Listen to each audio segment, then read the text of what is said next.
Hello, I'm Ann Montgomery, Editor-in-Chief of BioProcess International magazine. I'm here with Carsten Voss, who's an application scientist with Bio-Rad Laboratories. I'd like to begin with your general impressions of the evolution of downstream processing. What changes have you seen in the past 10 years? If you look at downstream processes, chromatography is still the method used for biopurification in the biopharma environment due to its unique selectivity.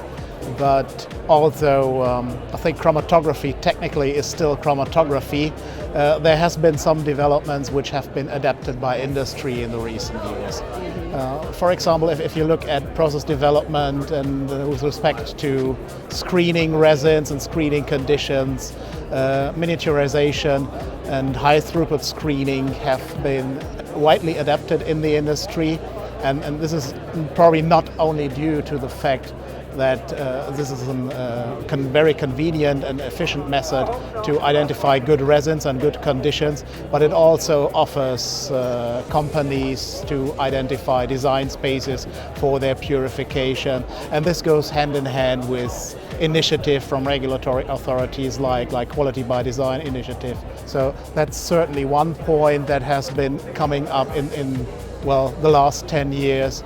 We're also seeing adaptations of new technologies because companies are now rather looking into reworking their processes, optimizing, doing process optimization and improving process efficacy. And there are a couple of technologies which people are now looking at. And this is, for example, process automation or continuous chromatography. And next to it is also, with respect to process efficacy, is the utilization of new interaction principles that are coming up in the recent years. What is the most difficult unit operation in developing a downstream process? I think the most challenge lies probably upfront in downstream processing, where you have the challenge of clarification of your cell growth.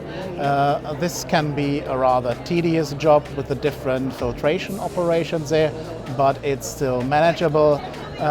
With respect to chromatography, I think all types of chromatography are in principle scalable. It just depends on the resin you're using. So if you've got a good process resins with good pressure stability, then this is really not a challenge. Is there a purification step that is more difficult to scale up than others? I would say no. Because if I look at classical unit operations like filtration, they're easily scalable by increasing the surface area of filtration units. If you look at chromatography, of course, you can increase the column diameter to a certain size there. And if, as outlined before, if you have capable resins which are very pressure stable, this is certainly not an issue to even go into bigger columns there. And then typical bed heights are up to 20 centimeters, so this works well.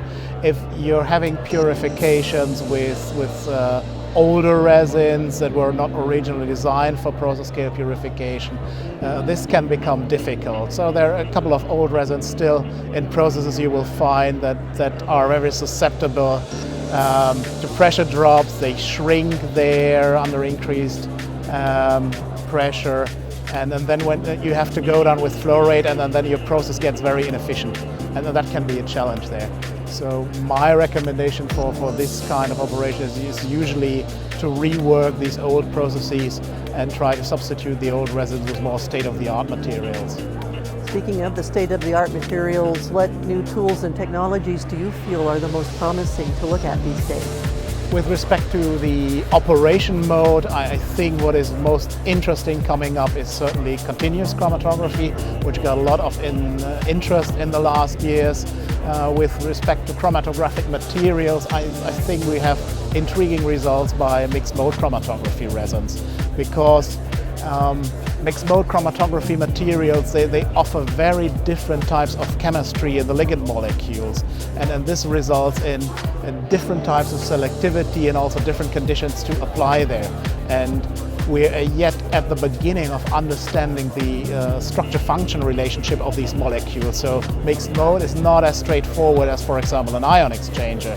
but that's something that's now resolved. So people like Giorgio Carter and Steve Kramer, they're working on characterizing the functionality of these resins and how they interact with proteins, and we're really seeing good progress on that, and that's rather an intriguing development. Thank you for taking the time to talk with me today, and I hope you enjoy the rest of your conference. Thank you very much, and you're welcome.